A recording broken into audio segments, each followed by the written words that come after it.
Distinguished guests, would like to welcome you to this lecture that is being convened by Arab Center, and this is being introduced by Dr. Haider from the Arab Center for Research and Policy Studies, and also the editor-in-chief of a periodical that is issued by the center.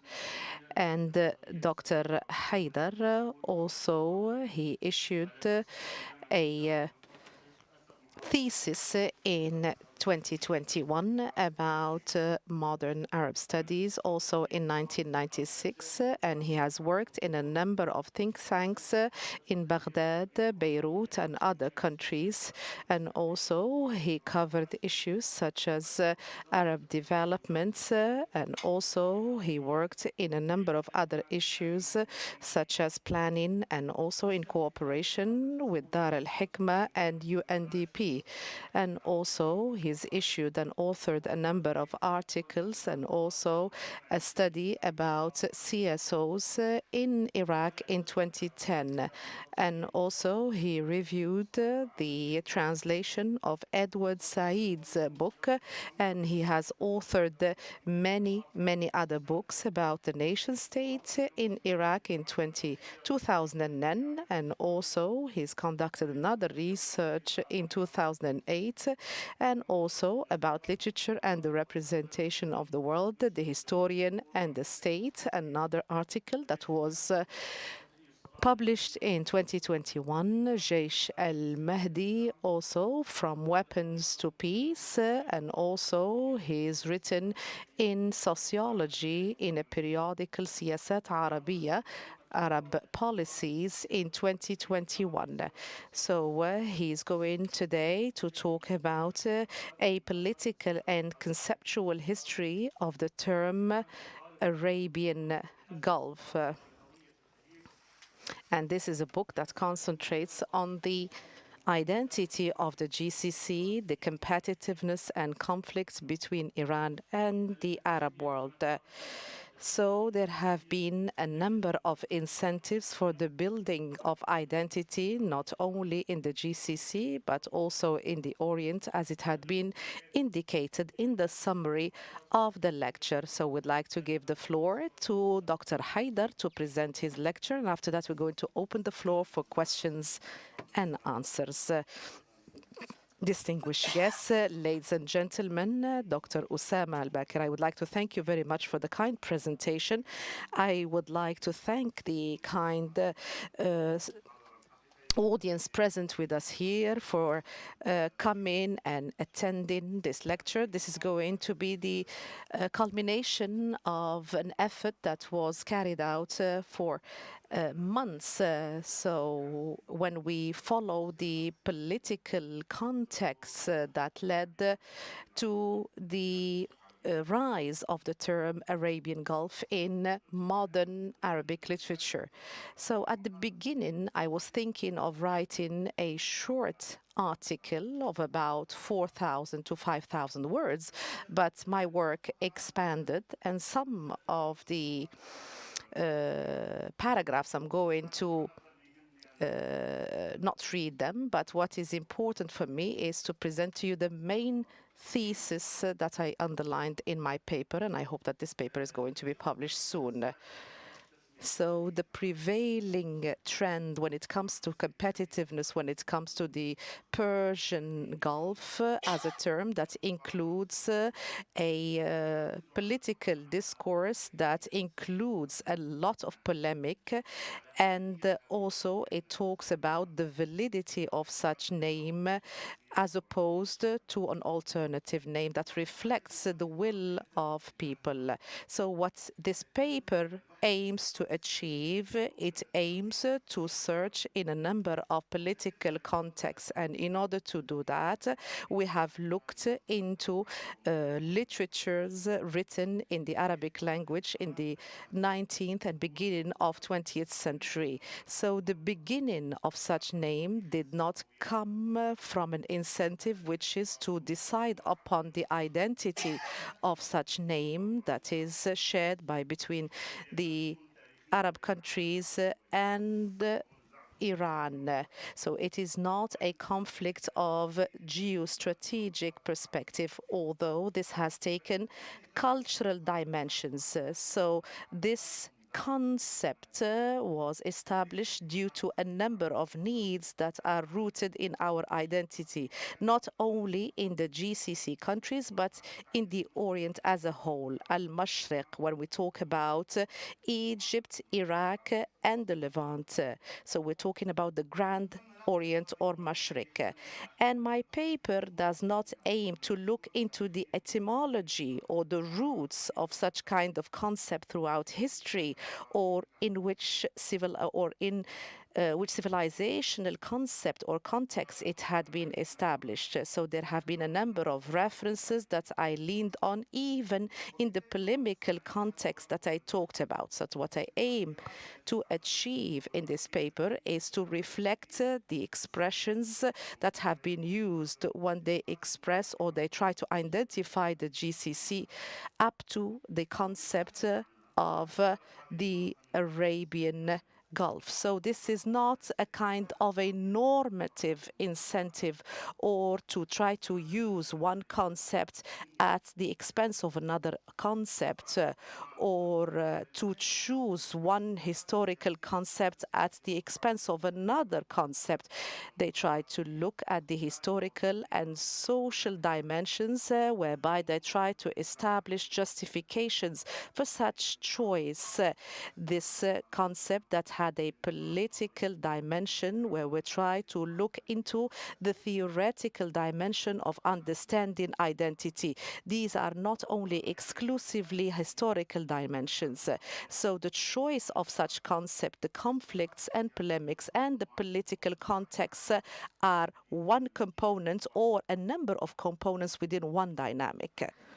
The study or the analytical studies when it comes to Arabian Gulf concentrated on the outcome of the Arab nationalism, and sometimes there have been insinuations that included such kind of concept, and that this concept is an ideological conspective. And despite the fact that it had been framed as an ideological concept, and despite the fact whether this history that had been mentioned is accurate or not. So this concept is the outcome of Arabism, and it is a simplistic kind of expression. When you try to use a kind of a nationalistic kind of concept, it is the outcome of a movement that impacted it. Yes, this can be right in many, many cases, but the case that we're talking about is different and much more intricate.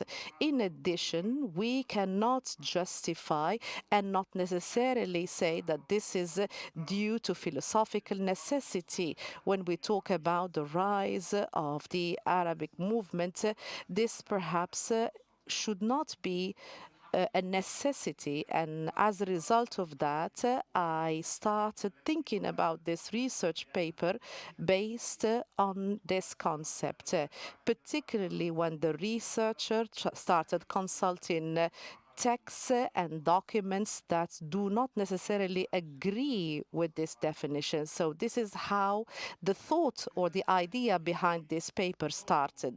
What we should say here is that the aim of this paper is not to condone what had been said and to say that the Arabian Gulf is necessarily an ideological concept. So the main objective of this paper is to look into what is hidden behind the previous saying that is linked to the building of identity or the homeland or the nation, and these processes in which such names are part and parcel of them, because they are part of a conflict that is not necessarily with outside powers. And what we can say here is that there is a development as to how the GCC started feeling vis-à-vis their identity, and also other studies related to nationalism and the identity of the region. From this standpoint, this paper, and based on the objective that it has established, it started from the material itself, so documents that emanate from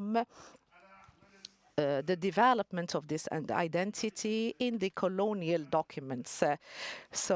From the historical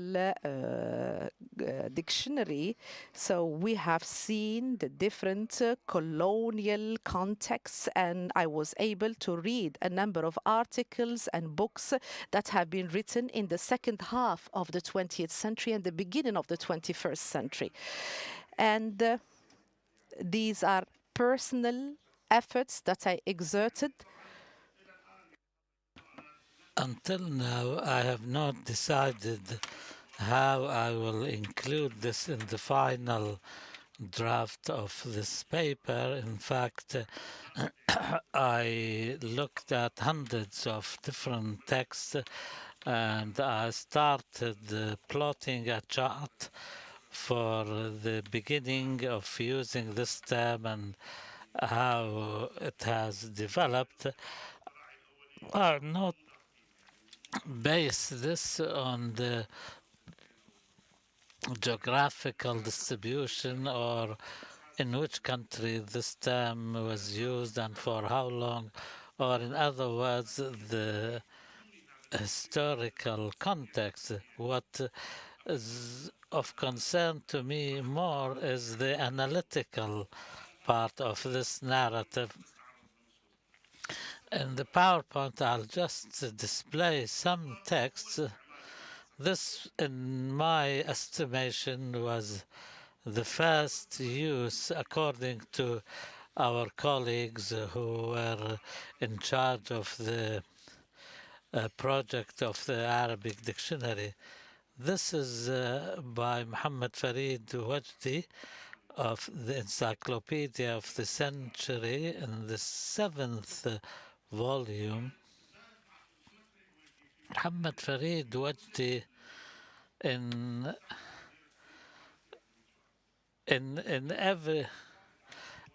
every part of the encyclopedia he used to use the term Persian Gulf or the Gulf of Persia, except in this one when he used the term Arabian Gulf. I think this was accidental because in the entire encyclopedia he uses the term Persian Gulf or the Gulf of Persia. Later, and I think this was probably taken from a Greek text which dates back to the 1st century AC. Another text is a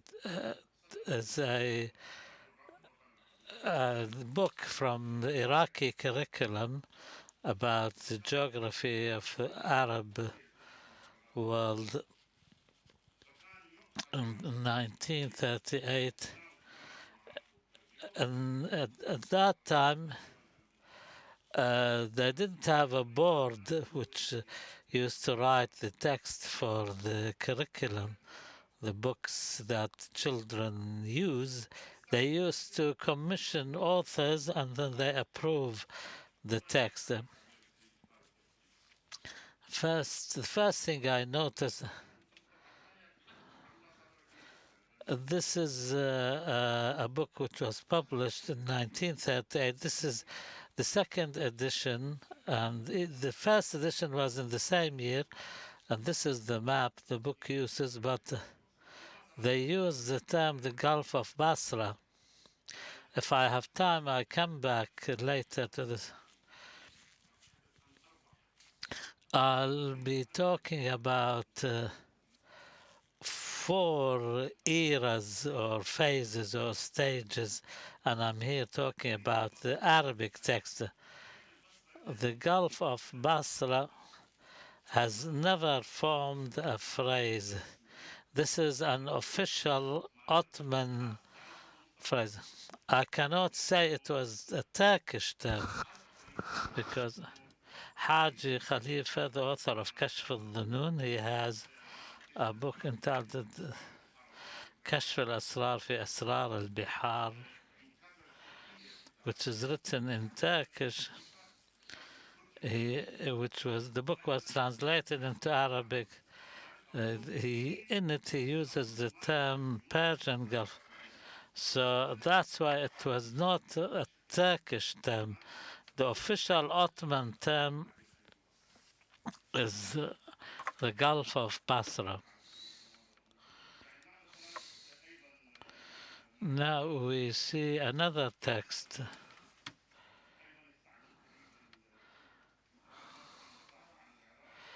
talks about the borders and the geography of Iraq. There is one map which has the term Arabian Gulf.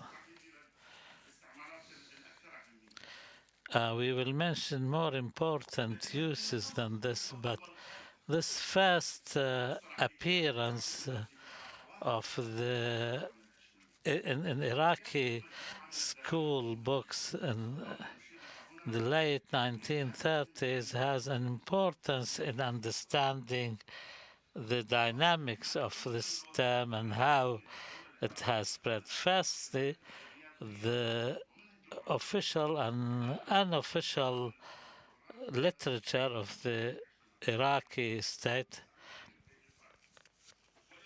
In the beginning, when Iraq was founded in the early 20s, the term Persian, and even one of the books which was authored by Taha al-Hashimi, one of the pan-Arabist officers, he used the term Persian Gulf. And this was part and parcel of the colonial terms, and it's obvious that this book deliberately avoids using this term Persian Gulf and chooses to use another term, which is the Gulf of Basra, and choosing an Ottoman term rather than a local term. And the term Arabian Gulf was used, and I think I'm more or less certain that this was not used before, except for Muhammad Farid Wajdi, which I said it was accidental. And in any way, I think this was an attempt to find a local term which will be a logical equivalent to the term Persian Gulf. And this was as a result of the political environment and the context in 1930s, when the control of the pan-Arabist officers and their influence was spreading, and the Arab elite was gaining more influence.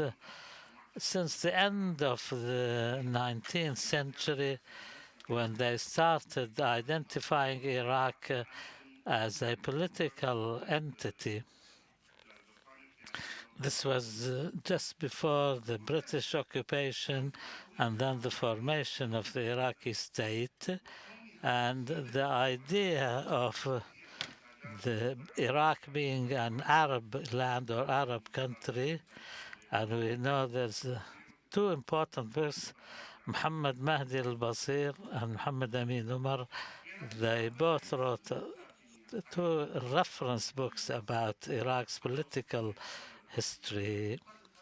And this elite has also led a project to identify and delineate Iraq's border, and Iraq's identity or Arab identity was derived from the Ottoman Turkish identity, and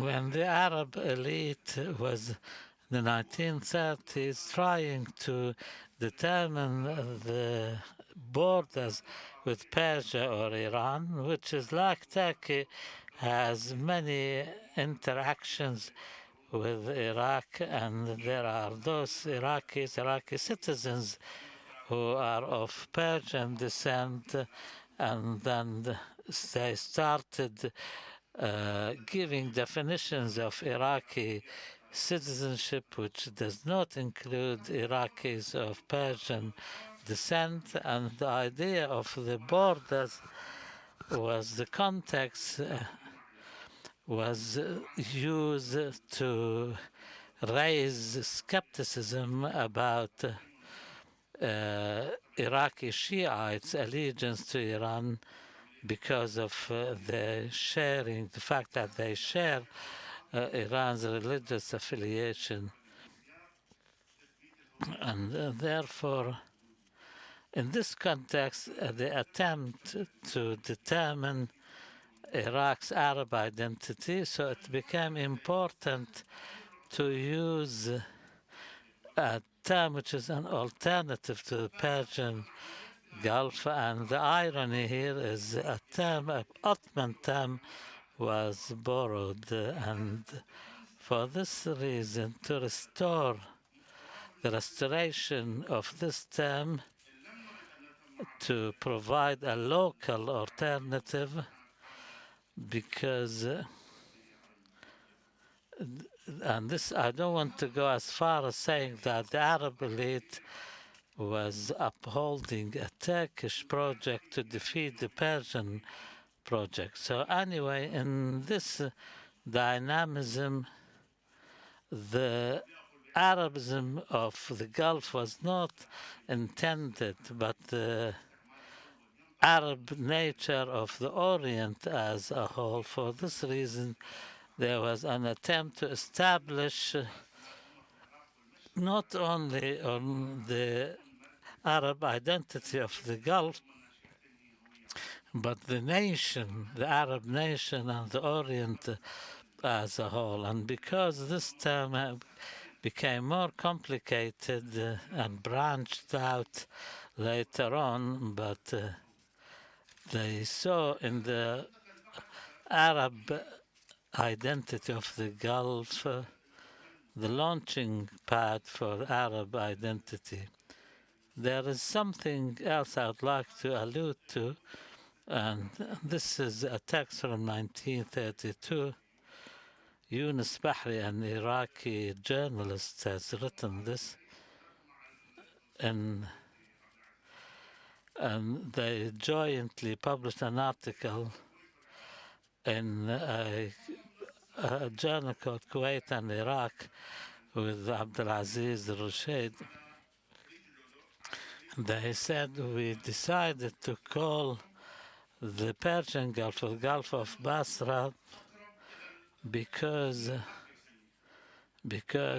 this is the most suitable term, and the term they refer to is the Gulf of Pearls, and it seems that they want to escape using the Persian Gulf because it also has the approval of Sheikh Hassan bin Khalifa, Al Khalifa, the ruler of Bahrain at the time.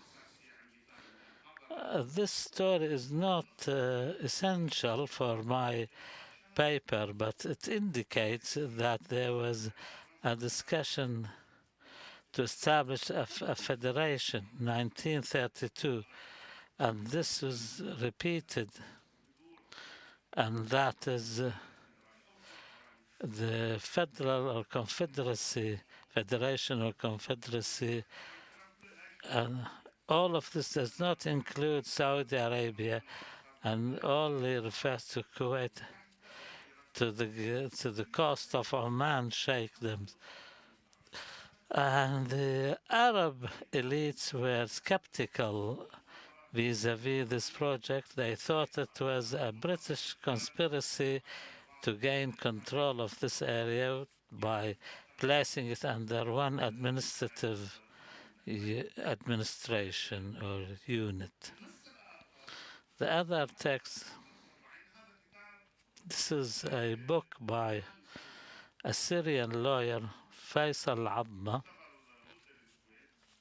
who worked in Kuwait for a while, and when he returned to his country, he wrote a book called في بلاد اللؤلؤ, or in the country of the pearls. I think it was republished again.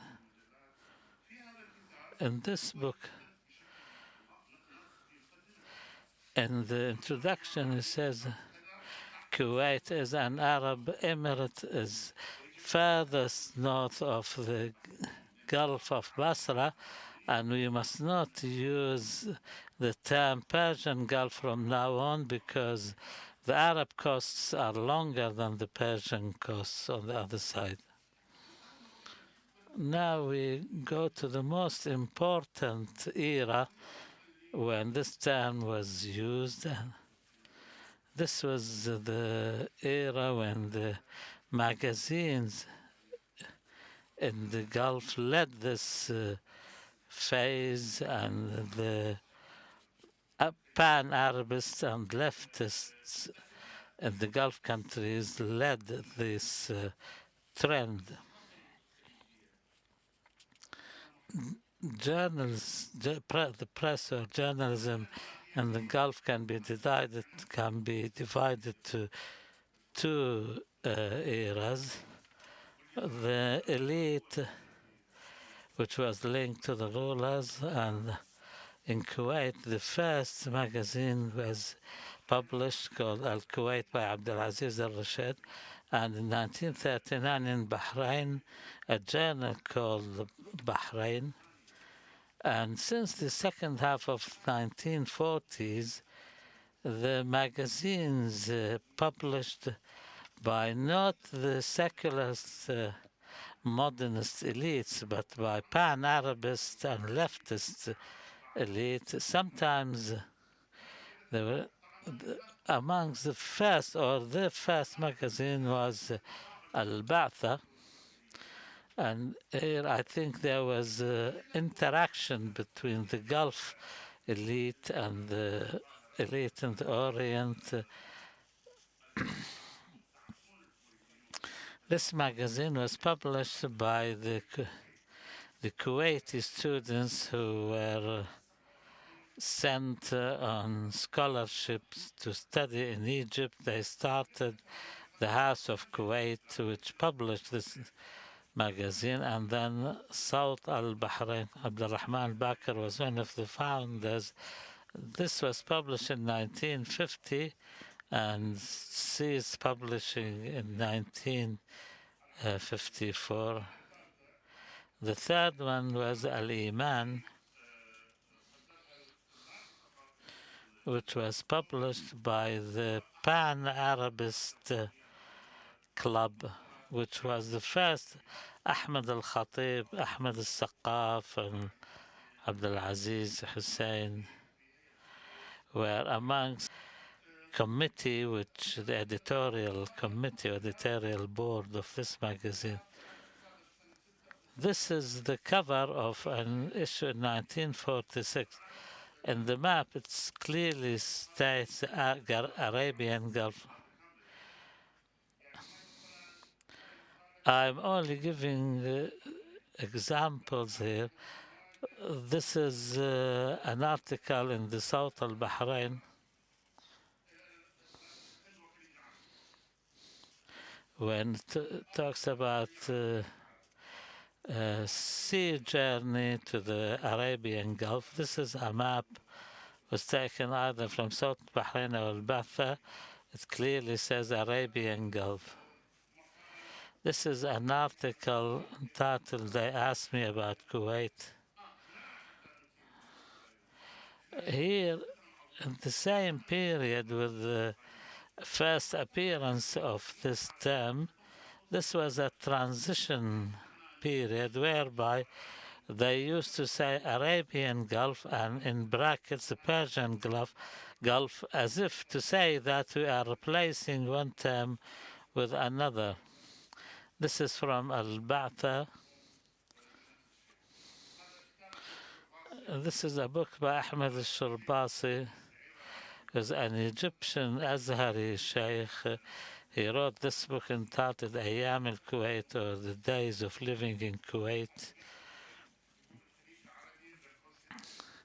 when he says Arabian Gulf in brackets Persian Gulf. So therefore this paper argues that the term Arabian Gulf came in the context of nation building, which was taken up by rising states with the elite belonging to this ideology, and this elite took it upon itself to build identity, which is very important for nation building, and it was based on determining the identity of the nation as an Arab nation, and the identity of the people in absolute terms, or in their majority, not only Gulf states only, but in the other Orient, and this was a response to in countries with multi-ethnic countries, but with some minorities trying to establish an ethnic identity. The beginnings of this was noticed in the 1920s, but this should not lead us to conclude that the term Arabian term was the result of the pan-Arabist movement as an ideological movement. Now I'm separating between two patterns, or even two generations: the traditional elite, which focused on Arabism as the identity of the state, and the other elites who went beyond that to wider ranging projects, taking into account the history, geography, and traditions, literature, etc. And this is not incompatible with taking up an identity which goes beyond the national borders of this country, because the Arab identity started right from the start as a transnational identity, and the first quarter of the 20th century, whether in Iraq, Syria, or Jordan, was the partial manifestation of that, and then the Arab cause, or the Arab question, and other terms came according to Azmi Bshara, but there was a constant feeling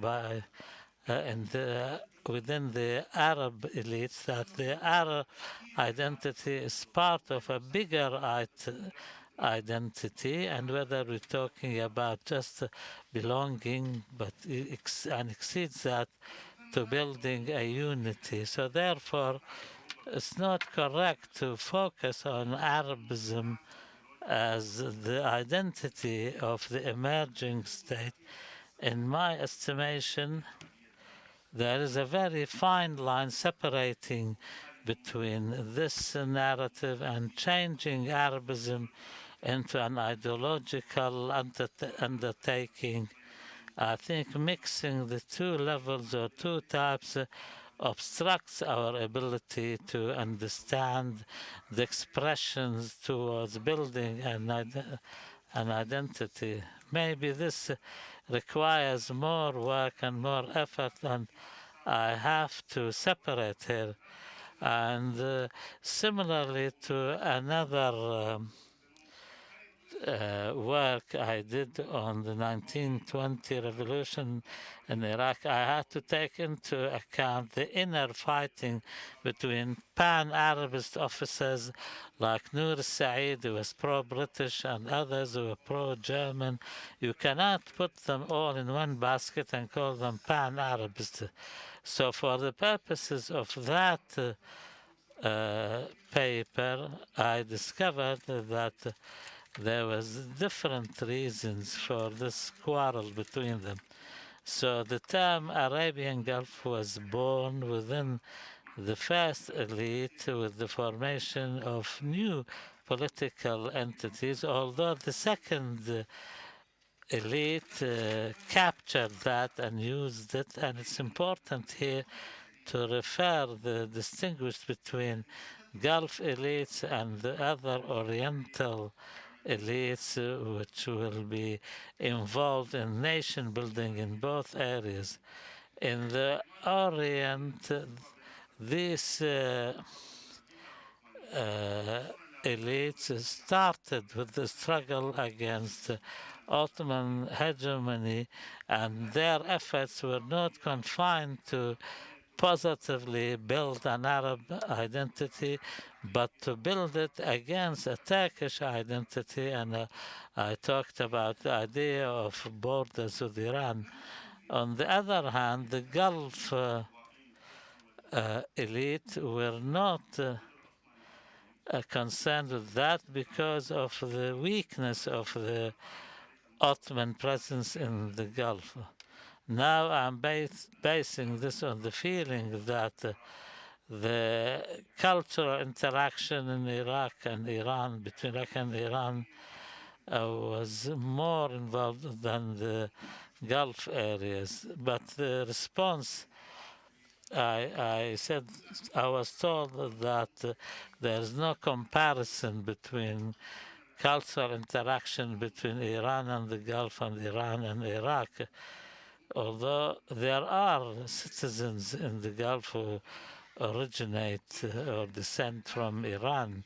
So therefore, the Gulf elites were more concerned with the positive building of the Arab identity, especially in the small rising entities and who had to build their own identity by linking their own smaller identity with the bigger pan-Arab identity. I think in addition to this, the birth of a Gulf identity was linked to the problem of building the identity of smaller entities. I think this used to happen in a decisive moment in the history of the Gulf when they moved from political entities from the late 18th century to the beginning of 19th century as central authorities. I think here that in that period between the latter parts of 18th century and the beginning of 19th century, that all like the emergence of families Al Sabah, Al Qawasim, Bani Yas, studied as a separate thing. I think there was a complementary context in that area which started these types of authority. And these identities fell under the influence of the British colonialization power, and these entities turned into another status, that's statehood. And they started entering into the phase of the Westphalian and South al-Bahrain in January 1952, and I'm quoting here that the magazine sees the ambitions of the local population of their emirates similarly to their brothers and other. The Parcel of the process of the Ummah building or the building of the nation. This concept was moving forward in time to take different ideological dimensions and that was controlled through its uses and definitions. This was undertaken by an ideological elite that came after another elite that preceded it. And if the birth of the concept in its first birth was the outcome of this interaction between the GCC and the Orient, the second birth was different, and the Orient discourse or the GCC cause that prevailed in the 60s of the 20th century, and that term was pro-moment because it met the needs of the people of the Orient based on their concerns in the first place. And the GCC, from a classical geopolitical perspective, was the vital sphere, and there have been conflicts with great powers in the region, not only Iran, but also with Saudi Arabia. And this had led to the crystallization of the GCC identity.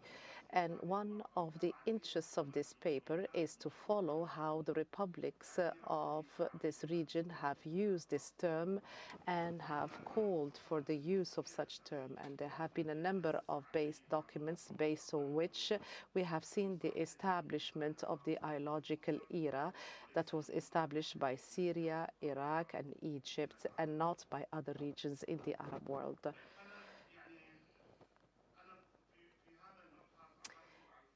In this chapter, I would like to concentrate on three components. The first component, I would like to talk about colonial competitiveness in the literature in the region. So we have seen two books written by two Oriental academics. So these are the first, perhaps, academic works about the GCC. We have the historian Salah al-Aqad, an Egyptian historian. It is a thesis, a PhD thesis that was published in 1957 in France. So he talks about colonialism in the Persian Gulf, but in the book he writes about the Arabian Gulf, but he wanted to keep the same title, a different title. So it talks about, this book talks about the colonial competition amongst the Portuguese and other nations. There is another book about, in 1961 by Ali Ad-Dawood. It is a thesis in an American university, and that was in the 50s of the 20th century. I'm not going to read, but I'm going just to talk about these two first books about the GCC, and there have been a number of theses that are not separate from the context, which is the end of colonialism, and also to transform or make of colonialism a topic of knowledge. And since the GCC was a sphere of competition, so this was a repetitive kind of sphere that had led to a large number of academic works talking about the colonial sphere and also competition amongst great powers in the Second World War. And this does not stop here. It leads to a number of other components that became strange or perhaps new for the ideas that we have about that particular era. The Oriental discourse used to describe the GCC as one of the most important dossiers of the liberation movements, the most important dossier after Palestine and after Algeria, after the success of their revolution.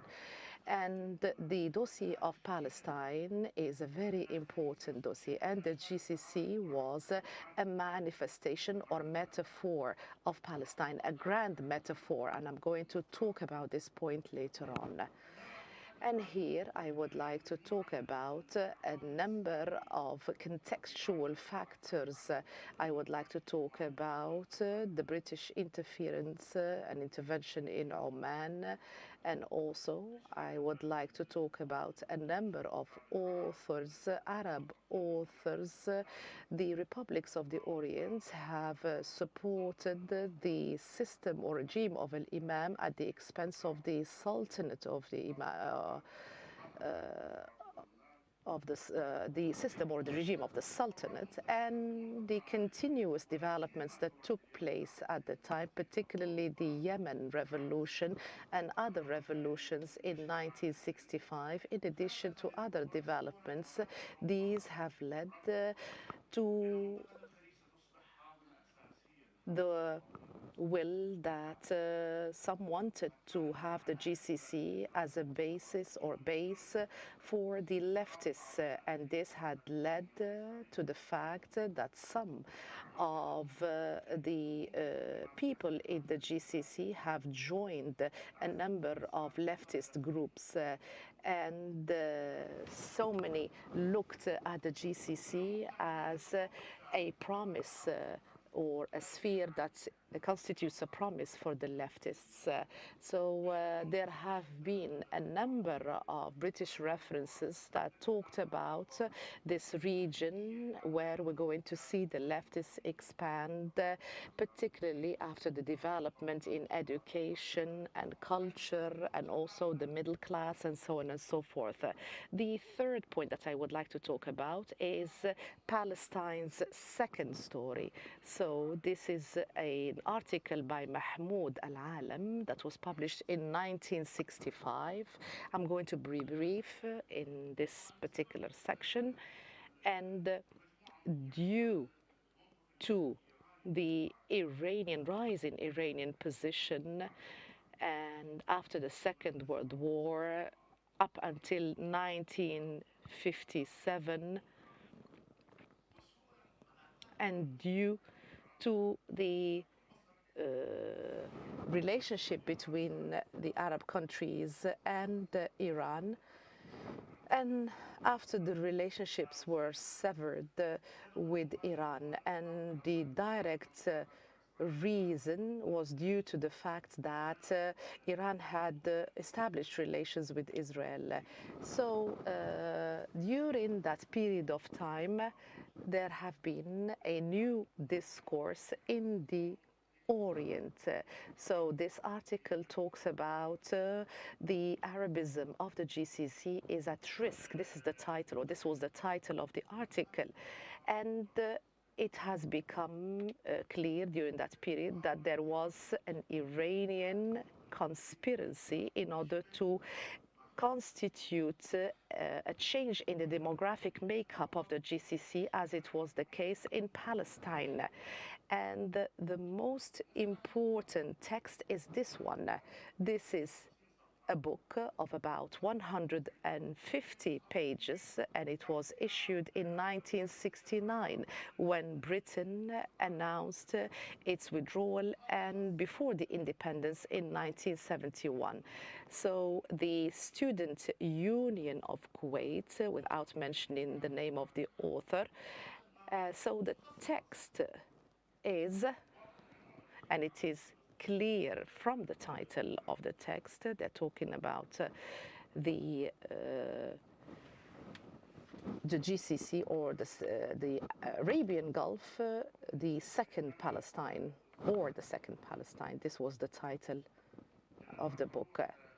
So if you allow me now, I'm going to go to something else. Let me read to you. Here I would like to talk about the academic effort that was exerted in order to consider or present the Persian Gulf as a wrong concept. So one of the readers in the area allocated to comments by readers, and this is one of the early platform of the writers. So the text is as follows. Why do some Arab authors call the GCC the Persian Gulf, knowing that the coast of the Arab countries is much longer than the coast of Iran? So why would they call it the Persian Gulf? is this historically founded, and we call upon Jawad Ali to take the initiative to respond. And what was meant by the question itself was Jawad Ali, in addition to other writers during that period of time who were using the concept, the Persian Gulf. And Jawad Ali had his second book issued at the time, and after that he issued another book, and it was a second edition. Anyway, so during that time he issued 2 volumes where he used the Persian Gulf in an absolute manner, and that book used also expressions that reflect the same concept, and he did not stop there, but when he was including the Greek text that uses expressions such as the Arabian Gulf, and this is a text of Morhiblinius when he talked about Charax that was established by Alexander, which is thought to be Al-Muhammara, and he used a text from there, and the concept there is Sinos Arabicos, as from the Greek reference, and he explains and says this is what is called the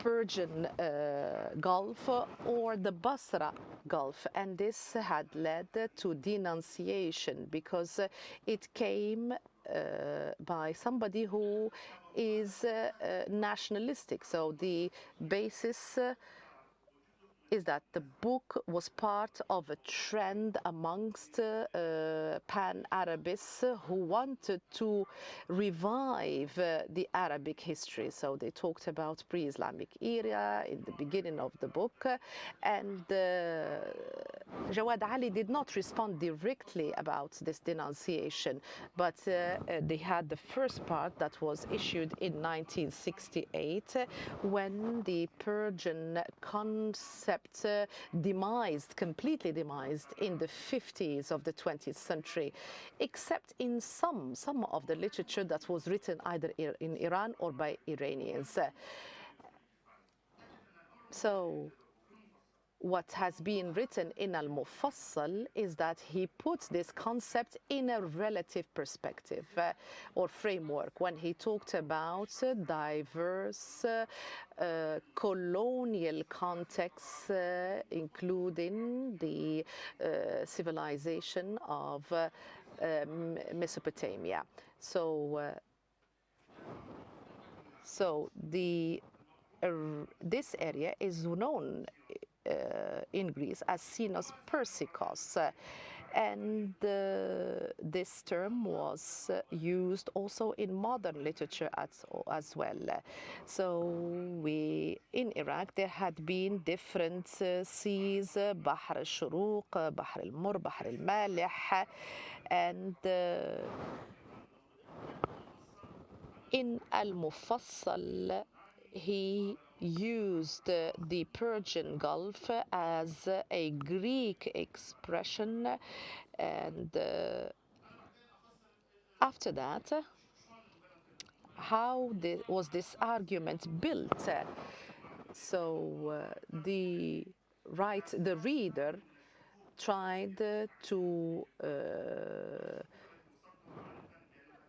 talk about doubts about the use of this expression, and because the argument was not complete in order to show or to argue that this concept is wrong. So this was a pivotal point in the Arabic argument, but since this point concentrates on the geographical and demographic standpoint and not the historical or documentary component that was used, and here I would like to talk about 3 main articles. There is one article by Abdurrazzaq al-Basir, a Kuwaiti intellectual, and the second article by Fuad Jamil, an Iraqi academic, and the third article is about philology by Mustafa Jawad, a historian who talked about a polemical language concerning the GCC. These articles concentrate on two main points that complemented the Arab argument. I would like to talk about the first indication. So the Greek text that was referenced by Jawad Ali, this became a very important component. Even in old books and references, there has been the concept of Arabian Gulf. And also, when we talk about the relative dimension of the Persian Gulf as a relative concept, and Jawad talked about it as an arbitrary kind of concept.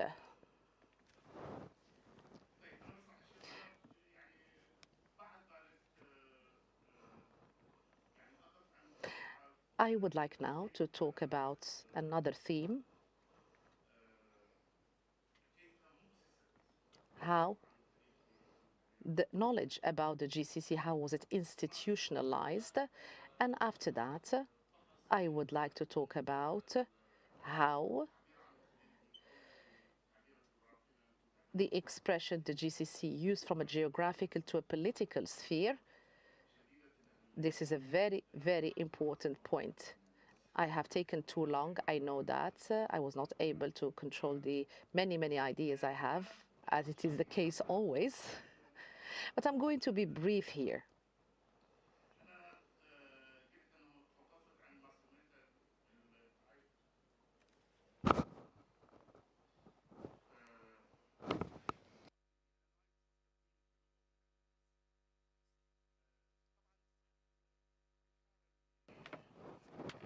So the term Persian Gulf and the indication that said that it is a Greek concept, as Arab authors have indicated, I here tried to go back to these references, and I looked also at modern Arabic literature, but also I had to go to pre-modern literature and old literature in order to try to delineate the source of that concept. Mustafa Jawad talked about the concept as being a Greek concept, and he referred to what is called the Bible of geography.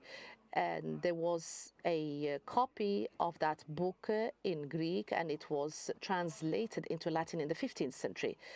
But the only texts about the geography of Batlimos, these are books that have been translated into Arabic by request by the Caliph al-Ma'mun, and Patlimos, in some of the references, it says that he relied on a number of maps. So this was the era which constituted the revolution of maps. So the geography of Patlimos in the 15th century. So this was amongst the first books that have appeared and that had been printed. So the Arabs leaned on this book, particularly when it comes to geography. So the most important productions that have made by the Arabs during that period, and also we had some other authors, and we have had three translations, one by Al-Khawarizmi, and this is the only one that remains. Klashkovsky says there was a book entitled Surat al-Ard, the image of Earth, and he said that this is not only, or this is not a word-for-word translation, because Arabs used to localize, integrate local knowledge into the translation of the book. So this was a book by Al-Khawarizmi in the 9th century, and he calls the sea Bahr al-Basra or al-Basra Sea, but the other scientists that were specialized in geography said that it was people who were specialized, Persian scientists specialized in geography were the ones that tried to consolidate the term the Persian Gulf. I'm surprised here.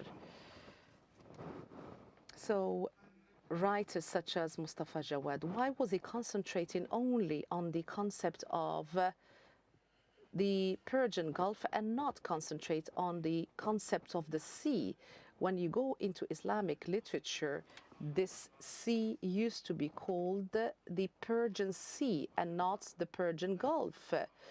So, because in the dictionaries of Arabic, they do not call a sea that branches out of a bigger sea a gulf.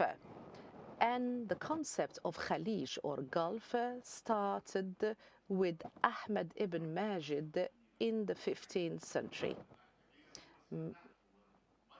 So he was an author and a sailor. And Ahmed ibn al-Majid had never used the concept sea. He only used the Persian Gulf. And he talked about Barr al-Arab in the Gulf of Persia. And there is another point that had been very much controversial. And in my view, Ahmed ibn Majid lived in a context that was hybrid, and the concept Persian Gulf was the manifestation of the impact of the colonial power. So there is a Moroccan historian also that wrote a book in this regard. So I think the context in which he lived and the Arabs who did not take the concept used by the Green, La Sinos, Bahar, and we have seen the concept of Khalij Faris or the Persian Gulf. So we have moved from the Persian Sea to the Persian Gulf in the mid-19th century, and this concept was imposed by the colonial administrations in the region. At the end, I would like to conclude by saying these transformations, these are historical transformations and not only linguistic transformations. And what does that mean?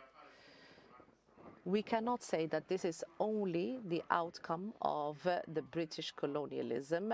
So because in the pre-colonial era, we're talking about Bahar Faris or the Persian Sea, and in the 15th century we have seen the beginning of the colonial hegemony, and it preceded the British hegemony in the 19th century. And in the Arabic literature, particularly the official literature, we have seen the spread of the use of Persian Gulf. So this expression that was a word-for-word translation of the English concept, which is the Persian Gulf. So it includes Khalij and Faris, which is a Gulf and Persia, and expressed as being the Persian Gulf. When we talk about Persian Sea, this indicates the relationship between the sea and a land, a country, so which distinguishes it from other seas. And also, it can also be a reference to property. But as it was mentioned in the Arabic literature, this is an intention to differentiate one book from another. But when we talk about the Persian Gulf, this is a kind of a description of the noun, which is the Gulf, which is Persian. And this is not only a description, it also includes an identity that was given to the sea. Persian Sea or Gulf did not have any identity components or meaning. So when we talk about the component of property, this means that it was established during a certain specific era, and and this is not only a linguistic expression that expresses property, but also an identity. That is why the Persian Gulf became a concept that witnessed a lot of polemics and controversy and so on.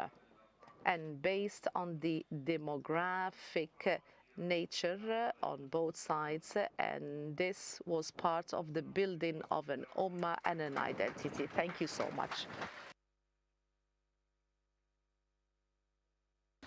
Thank you, Dr. Haider, for this important intervention. Now we have half an hour for questions and answers.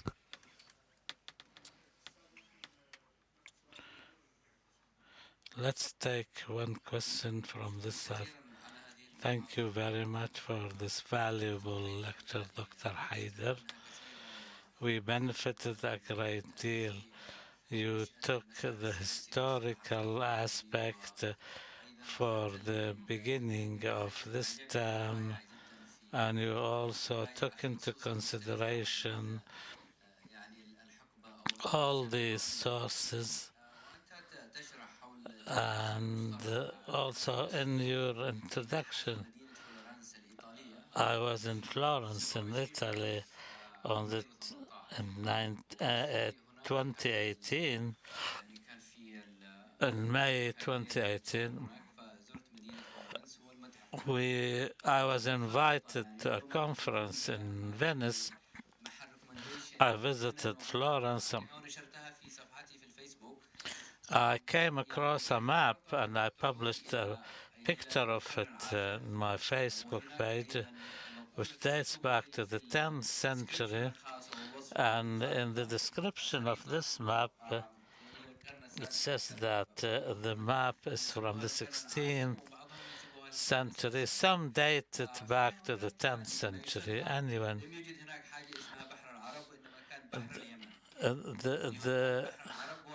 what is known now as the Arab Sea is called the Yemen Sea, and the Persian Gulf. What is known now as the Persian Gulf was the Arab Gulf or Arab Sea, sorry, and Arabian Sea.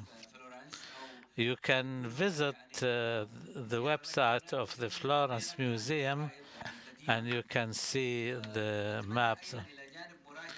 And maybe it's a good idea to look at those maps, which may give you an additional insight into the term Arabian Gulf or the Persian Gulf as it was known before.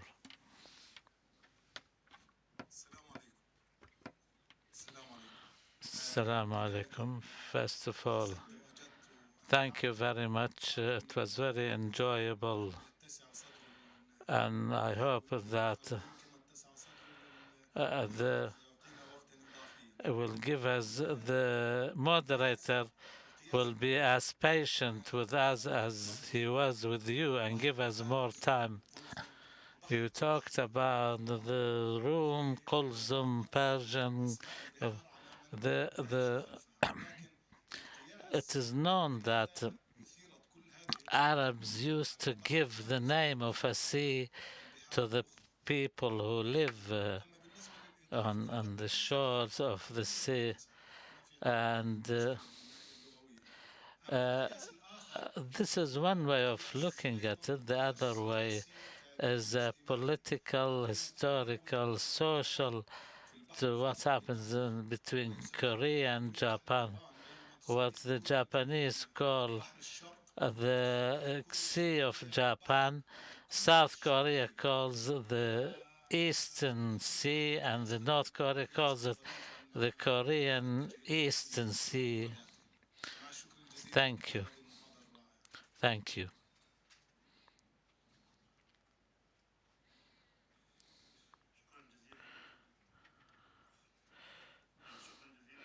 Thank you very much, Dr. Musa and Dr. Muntasir. I did look at these maps, and Mr. Abdulrahman and also other colleagues know there is a great book called Qatar in European Maps. It's available in Qatar National Library. It's a huge book. It has an introduction by Sheikh Hamad bin Khalifa and President Jacques Chirac.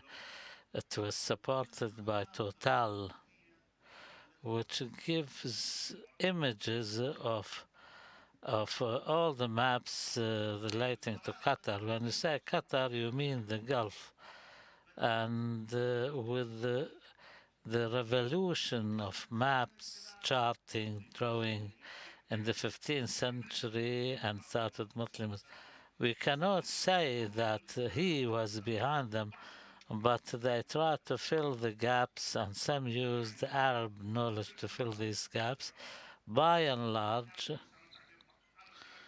regarding the Gulf, I don't know much about the Red Sea or the Arabian Sea, but so far as the Gulf is concerned, in some French maps they used to use the term the Gulf of Basra, sometimes called the Gulf of Qatif, but the dominant term is seen as Persicus or Persian Gulf, except for one Dutch map, which calls the Sinus Arabicus, the Arabian Gulf. So I have done some work on the maps. So I use maps, but now I'm just confining myself to Arabic literature. Thank you, Dr. Musa. Dr. Muntasir, why was this fuss, you wondered? Maybe from a linguistic point of view, what happened? This term was coined in the era before Pan-Arabism. The Arabs, this can be an Arab. I think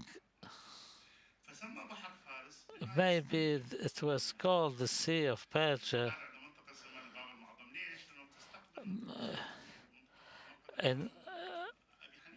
In Baghdad, we have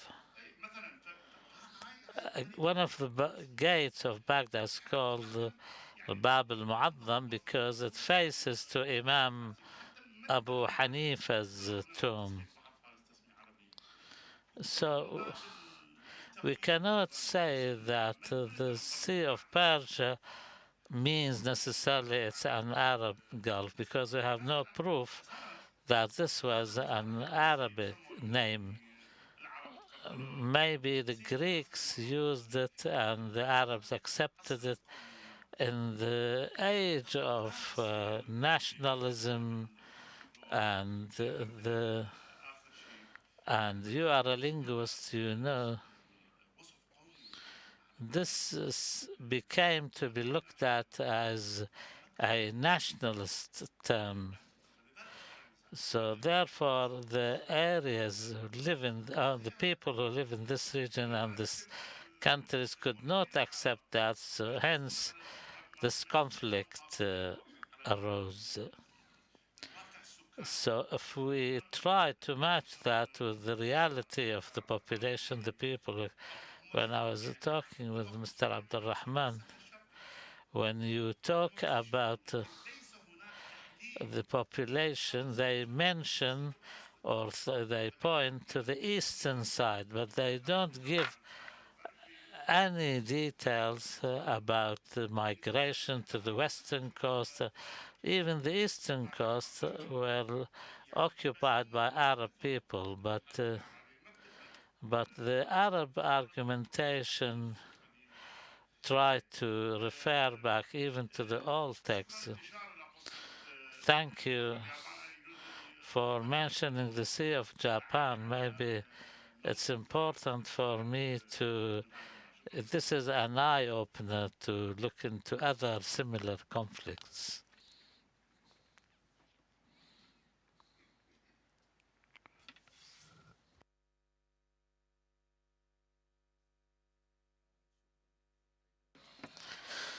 Thank you, Dr. Haider, for this presentation. On the political side of this term, three things you said. The first is linked to the historical documentation that a political or historian can rely on, and secondly, within the conflict, nationalism, and also the geographical identity. Ibn Khaldun uses the term the Gulf of Basra and the Mandab Gulf and the Gulf of Persia. Persian Gulf was also mentioned in the East India Company literature and the British archives.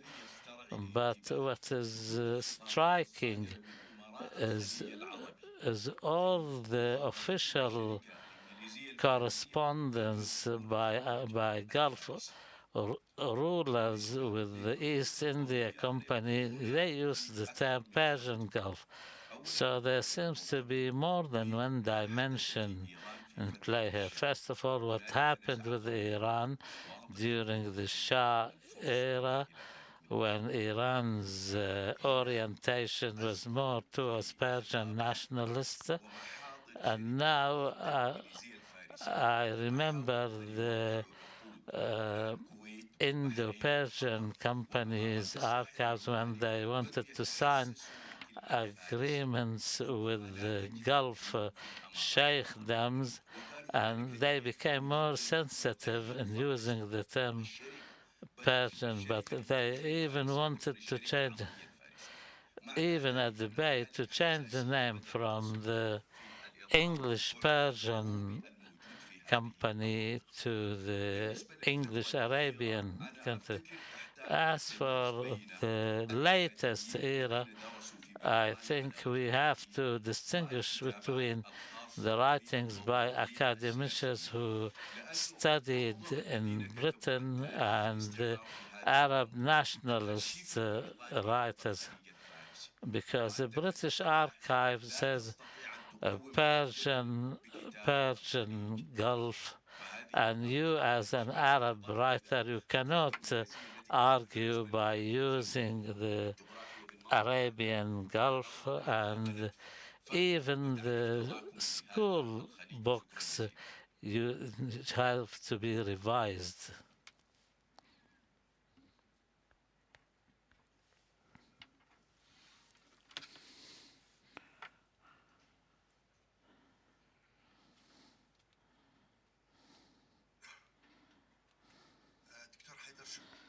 Dr. Haider, thank you very much. This reflects a huge effort to reach these conclusions. I was convinced that changing the name came within the context and the mechanisms of the Cold War and the conflict with Iran when it was ruled by the Shah. Even if it came in these two contexts, it is obvious that it came in response to a trend of elite or the claiming or reclaiming the Gulf. But I have two or three queries. I have two queries and an observation. When I search into these, when you search into these sources, did you take into account the context of the ideological inclinations of these? For example, this book, The Geography of the Arab World, why did they use the term the Gulf of Persia? And also the second observation is about Jawad Ali's book, The History of Arabs Before Islam. In the, in the Gulf, the term he uses in the Greek term as the Persian Gulf or the Gulf of Basra. So the Gulf of Basra was not just an Ottoman term or local populist term. Maybe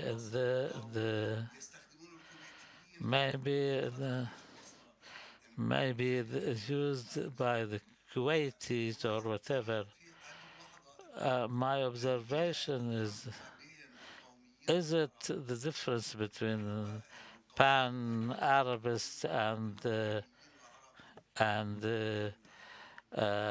Arab nationalists in general, or the radical pan-Arabs in the 50s and 60s? And I want to see in distinguishing between the left and pan-Arabism in the Gulf or in the Orient maybe comes under a different context. What happened in the Gulf was the result from what was happening by the pan-Arabist movements, even if it was linked to Marxism and leftism, it was still based on pan-Arabism. If I understood that period correctly, the communists was loyal to the idea of nations, and in them the Arab nation was not an Arab nation, it was Arab countries separately. And the other thing, when you said that the idea of the Gulf or Arab Gulf came as part of manufacturing and joint identity as a result of the challenge of Persian nationalism.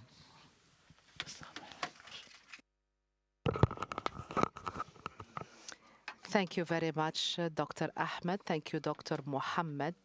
The remarks are very important. Talking about the Basra Gulf, as it was expressed by both Dr. Ahmed and Mohammed. So I am not talking about a conceptual era or an era that tries to underline the concept as a meaning, as a linguistic component. So Ibn Taymiyyah used the concept, the Basra Sea. In the Heritage Book, I do not think it constitutes an era, a specific era, similar to the Qatif Sea, but in modern and contemporary uses, I think the main duty was to avoid or evade the use of the Persian Gulf. So it is clear in the expressions, but in the geographical literature, they used to use the Persian Gulf and the Basra Sea in order to avoid the Persian Gulf as an expression. Dr. Ahmed, I'm going to discuss this matter with both Dr. Muhammad and Ahmed. Yes, I had in mind the ideological perspectives of the writers. So the book, The Geography of the Arab world. So the introduction shows very clearly the patriotic, the pan-Arabistic kind of trend.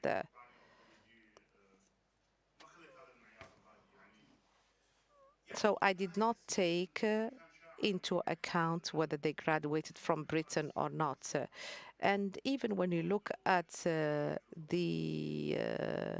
French literature, we have the same expressions. Le Golfe Persique.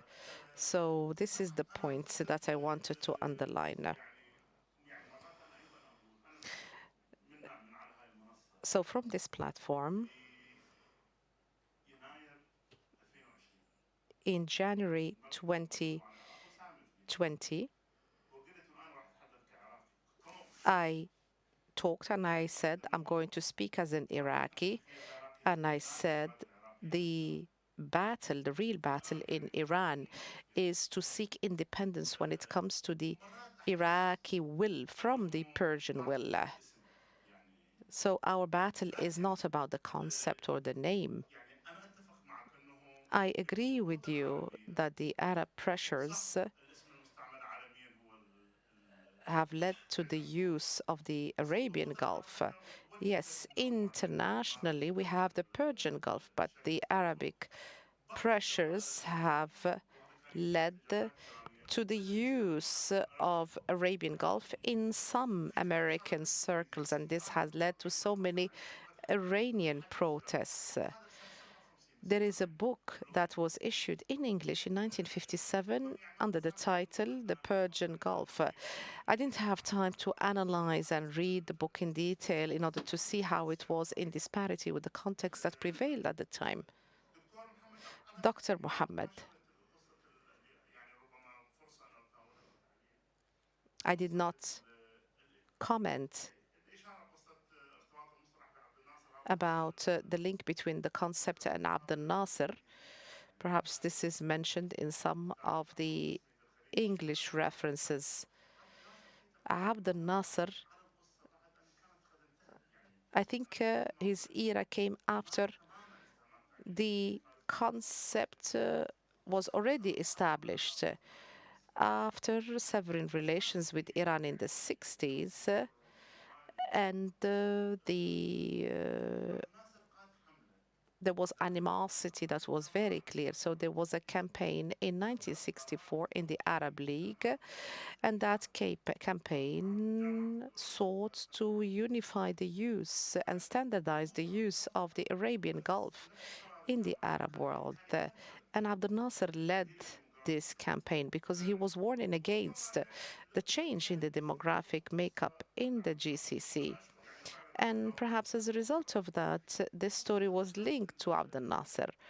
But the difference between the GCC elite, the Orient elite, and the Pan-Arabists and so on, we have seen so many disparities. But in principle, I talked about this proposition. I do agree with you, Dr. Mohammed. I think that this story is worthy of more analysis. I agree with you. We would like to take the last 5 questions very briefly.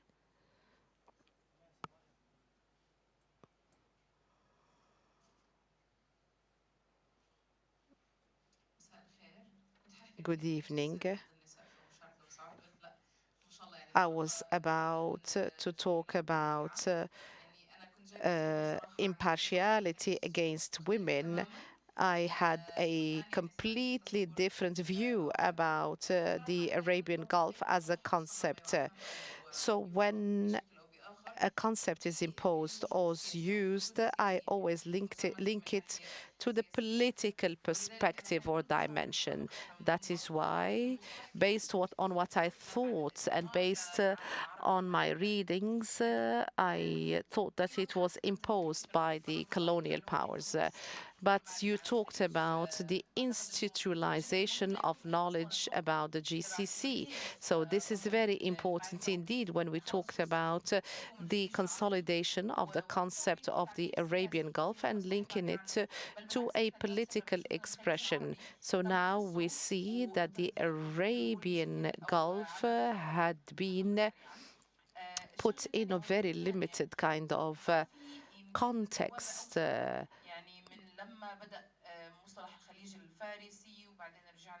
So we started with the Persian Gulf and then we went back to the Iranian Gulf. All what I have seen is that there were authors used to impose this concept at the expense of the other, the use of maps, the role of writers, authors, those who really have the political power to politicize the term.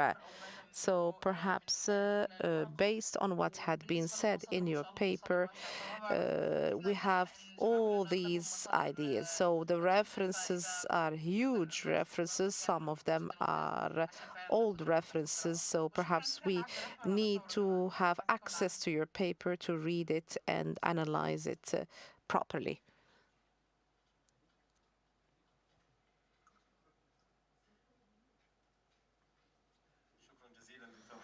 Thank you very much, Dr. Haider, for going into the etymology of the concept Arabian Gulf and looking at the conflict between different political forces in order to change the concept. And what I would like to add here, I would like to talk about the other side of the concept. Why do the entities that control insist on that? I have had a talk with a cartographer and also with the historians specialized in maps. Why do some insist on Persian Gulf or other concepts? One of the responses that I got is that there is a custom amongst specialists that they are committed to old names. So when it comes to the concept of Persian Gulf, it comes from Strabo and Ptolemy, and I'm talking here about the 16th century, and these were the terms that had been used. Even Qatar was mentioned in old maps, and it used to be written by the use of C and not K or Q. Sometimes C, sometimes K, and after that Q. So one of the specialists told me that we pay a great deal of importance to the names that had been used in the past. So the cartographers, when they used to reference a certain city or area, they reference it because of its importance socially, culturally, and so on. This applies to maps. Sometimes there are calls to change Google Maps or maps that are used in the navigation system and so on. My question, what is the oldest reference that you have found when it comes to the concept of the Persian Gulf?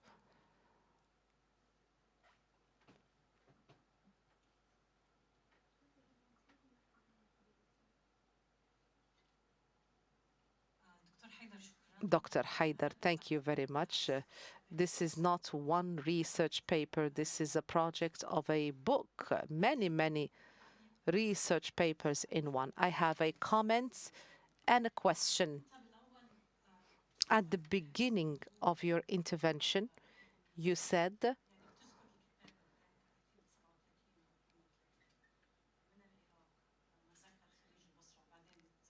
you talked about the Basra Gulf and so on, and you considered it as an Oriental matter. So why did you consider it as such? Why don't we start with it as a GCC matter? or Iraqi matter. Why did you consider it as an Oriental? So I see some partiality here. This leads me to the second point. I felt from the paper there was no role given to the intellectual elite in the GCC. They have not been perhaps represented or given a role in your paper. So I see a central role given to the Orient. This was clear from the beginning of your paper. And here I move to another point. Yes, it is a research that is very much branched out. I was not able to follow all the points in detail, throughout the time. You talked about a number of groups, ethnicities, and in some part of your research, you have fragmented the elite. But if we look at it, there have been an intersection amongst the elite in the GCC, in the Orient, and also in North Africa. So from a methodological perspective, as if there was an attempt to divide and say that the Orient says this and the GCC says this as part or in the context of pan-Arabism. There is another point. When you talked about the move from a geographical perspective into political perspective, or from a geographical cause into a political cause, when exactly? If you talk about the 30s, you cannot separate between what is geographical and what is political. Thank you very much. We're going to take two questions from this side of the hall.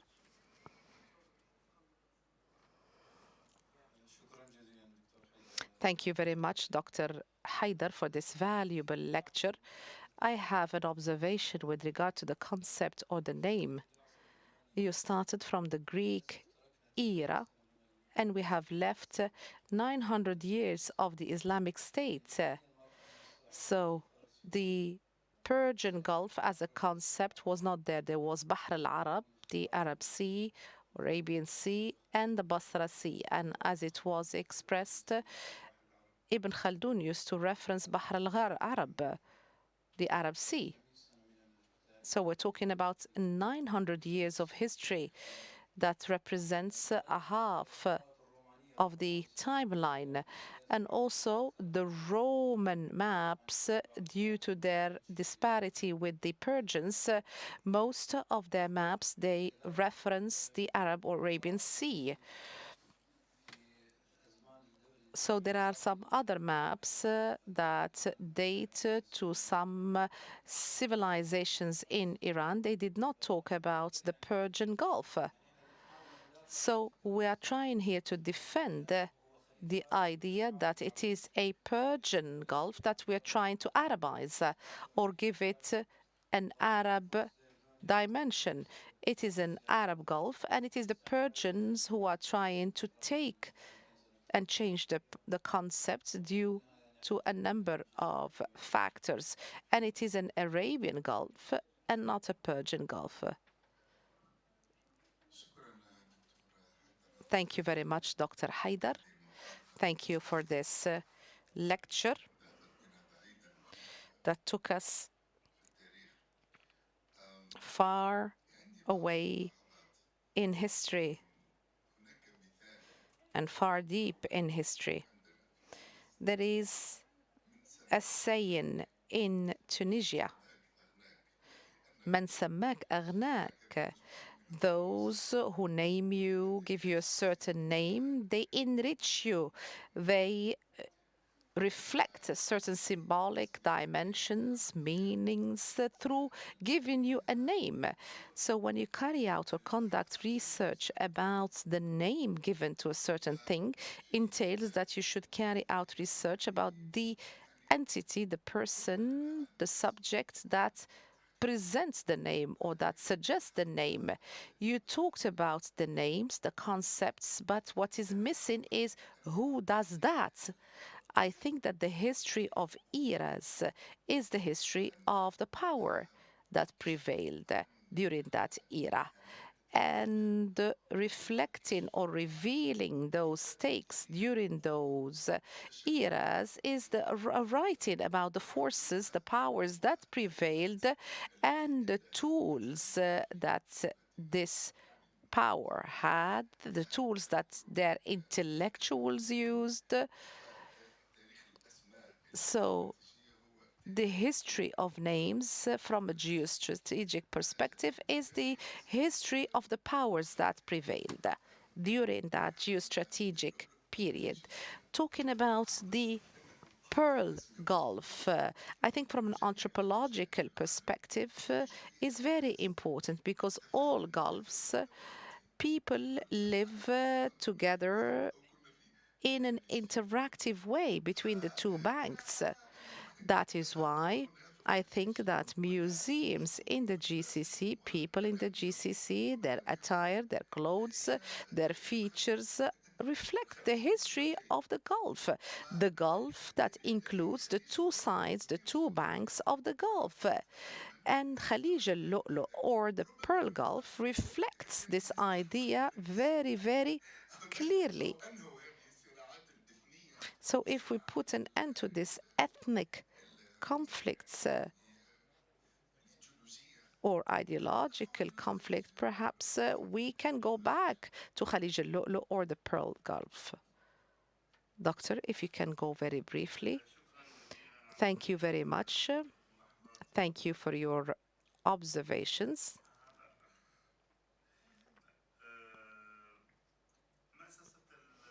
The,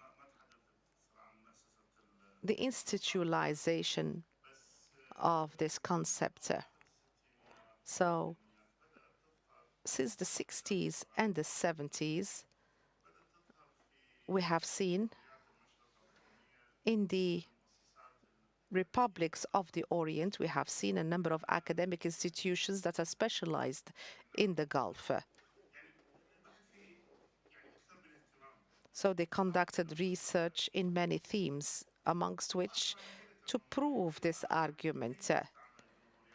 And I was interested in knowing how these republics in the Gulf have worked on that. I have a great deal of interest when it comes to this topic. And as part of that, we have seen a number of institutions in Basra. We have had a Gulf Institute that was established in 1974. And we, as Iraqis, who do not trust institutions that had been established during that era,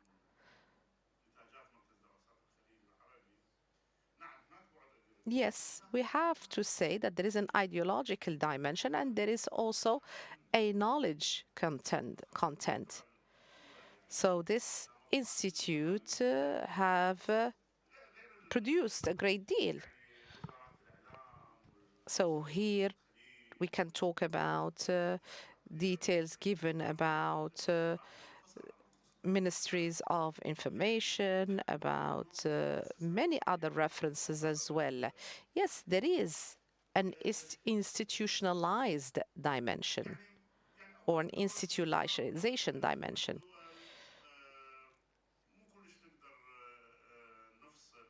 We cannot separate. I'm talking about the elite of the nation state. Some of such elite was related or having close relations with the leaders, heads of states. But even if they had not had any relations with those heads of states or leaders, this elite felt that the state is their state. And irrespective of the regime that prevailed, they felt that they had to recount the narrative of that state. Abdulrazak al-Hassani concentrated on this particular framework. Some regimes perhaps were very late in doing so. So when we look at the Saudi Arabia, they were very late in using what the authors at the time had used as concepts. But after that, it became a kind of a public endeavor. Dr. Muhannad,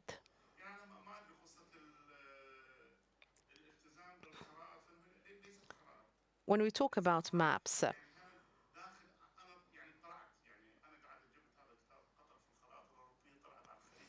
I looked at Qatar في الخريطة الأوروبية or Qatar in European maps, and I looked at each and every map. And maps differ from one to another. They don't adopt the same term in each and every map.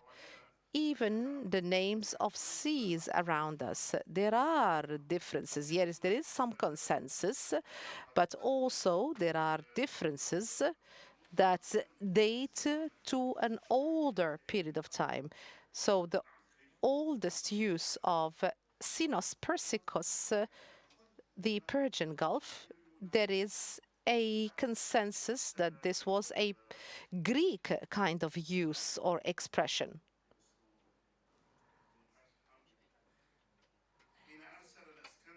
When Alexander, when he was coming back from India, let me read you the text by Mustafa Jawad. Let me read the text.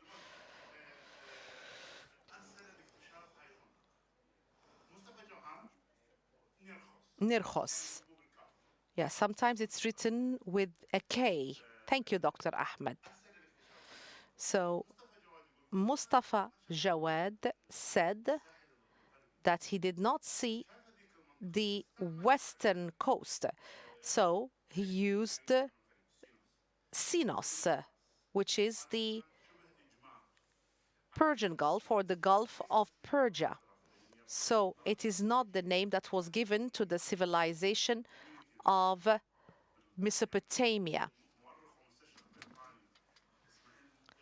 There was an Orientalist, Edmond Bonsworth, who talks about a detailed account of those names. Bosworth says that the Persians did not have any names to the sea.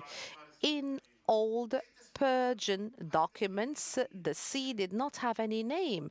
This is a name that was coined by the Greek and not the Persians. Dr. Amal. Yes, I concentrated on the Orient, but the question is there something as an Orient? I think yes.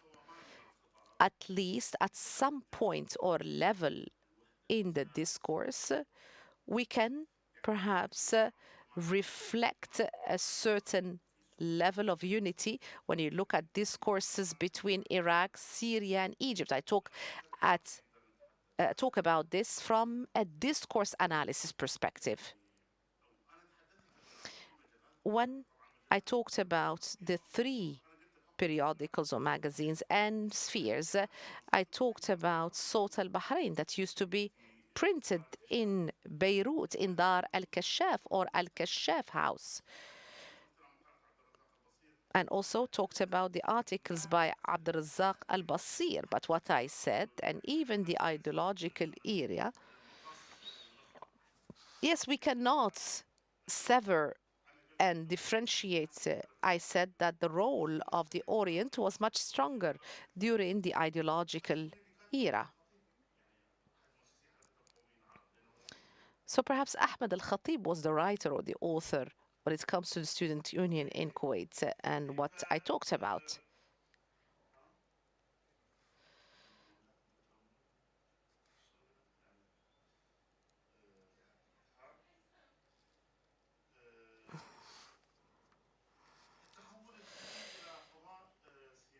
So the GCC that has been transformed into a political sphere. It is not only a matter that had to do with the Orient. I talked about the routes from Kuwait, the Emirates, into the Oman Gulf. And Saudi Arabia was separate due to its particular position or situation. Yes, there was an effort exerted by the Orient to deal with the GCC as one realm. But when we look at the report by Saud al-Bahrain, and I read some of the volumes present in the in QNL. So they talk about the GCC as a unit that was present in South al-Bahrain. And we're going to host Haider Saeed in February, who is going to talk about this magazine. So it was not only an Oriental thing. So I think that this is a topic that should be studied, researched.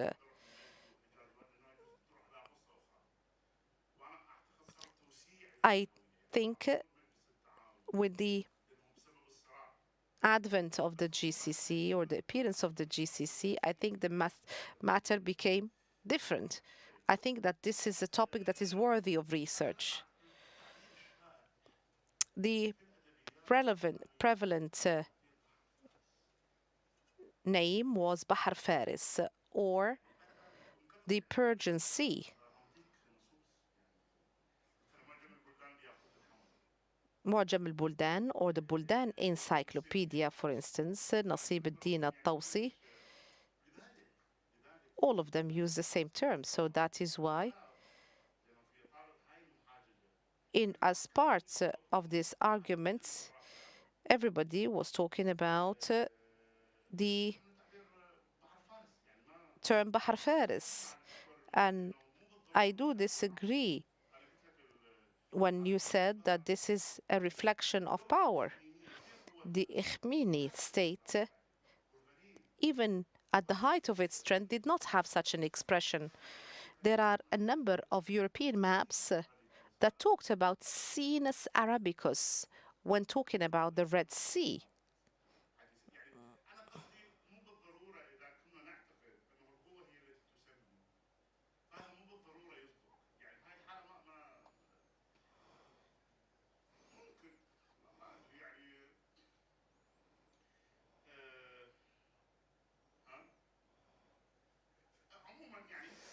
Anyway,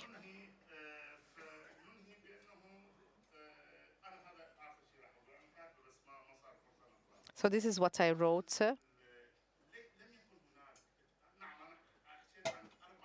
Yes, I talked about 4 eras related to this concept, but there has always been diversity. There was not been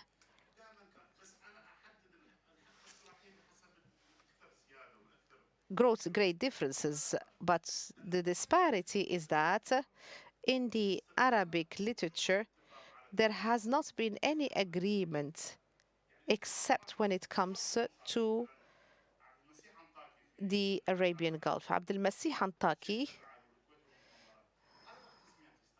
uses 4 names in one book,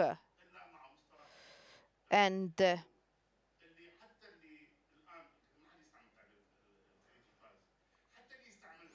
even those who use the Persian Gulf, they only try to reflect the international prevailing expressions or prevalent expression. And some others, they use Al-Khalij, very simply, the Gulf.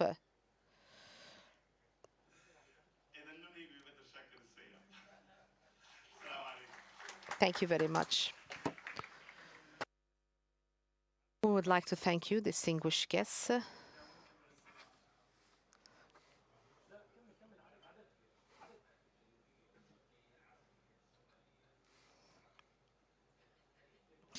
The gentleman is not using a microphone.